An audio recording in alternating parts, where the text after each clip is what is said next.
Raz za prídeme? Ideme, môže, klapka. Dobrý deň, dobrý podvečer. Sme tu nejak uprostred pola, ako môžete vidieť. Áno, okolo nič, vidíte? Okolo nič, to je samé pole. Teraz sme prešli cez ťažkú kráterovú oblasť. Nie sme tu dvaja, chcem podotknúť. Máme tu dvoch skvelých kamarátov. Jeden z nich sa volá kamarát Fernet. Počkajte, priblížim to. Kamarát Fernet. Áno. Druhý je Cítečena. To ale nevadí, no. Ale volá sa Zbotka. Počkajte. Ja som to videl. Chcel koštnúť toto. Dobre. Natoč ma. Úžasné niečo. Ja by som koštol. Viete, ako zima je. Úžasné niečo. Vidíte, všade je samá piča, iba sneh, kurva. Takto šlapeme. Áno. Už sa pomaly zmráka. Je šero. Pomaly piču budeme vidieť. Ale slabý. Ideme sa to už druhýkrát. Toto je cesta späť. Ubieha nám oveľa rýchlejšie ako cesta tam, lebo už máme našu vytúženú odmenu. A už len musíme nájsť nejakých kamarátov a nejaké kurvy.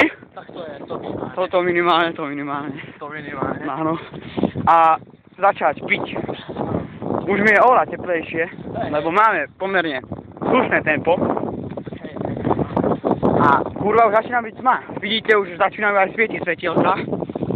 V pozadí vidíte krásne svetielka.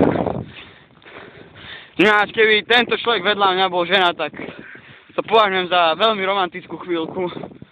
Lebo však každý vieme, že to uprostred pola, tma, zima jak v piči, nič lepšie není. Niekde spodnek za kukurica, niekde smrtná kapustička. Áno, nevieme identifikovať, po čom to vlastne šlapeme. Teraz je už celkom dobrý podklad. Áno. Tiež mám ten. Ušetrili si pár minút. Áno, vidíte, išli sme si na stade, kurva po hrázi, lenže istý génius, ja, mal taký nápad, takú ideu, že jebnime to krížom. No tak, jebli sme to krížom. Jebli sme to a tu je orosená odmena. Aha. Musím konštatovať, že ten nápad bol vydarený. Najprv sme síce zvažovali, či to tak aj urobíme, ale nakoniec sa rozhodli sme sa správne. Správne. Myslím, že sa prihlásim za pár minút opäť. Áno. A zatiaľ sa s vami lúčime. Tak, do spičenia. Yes.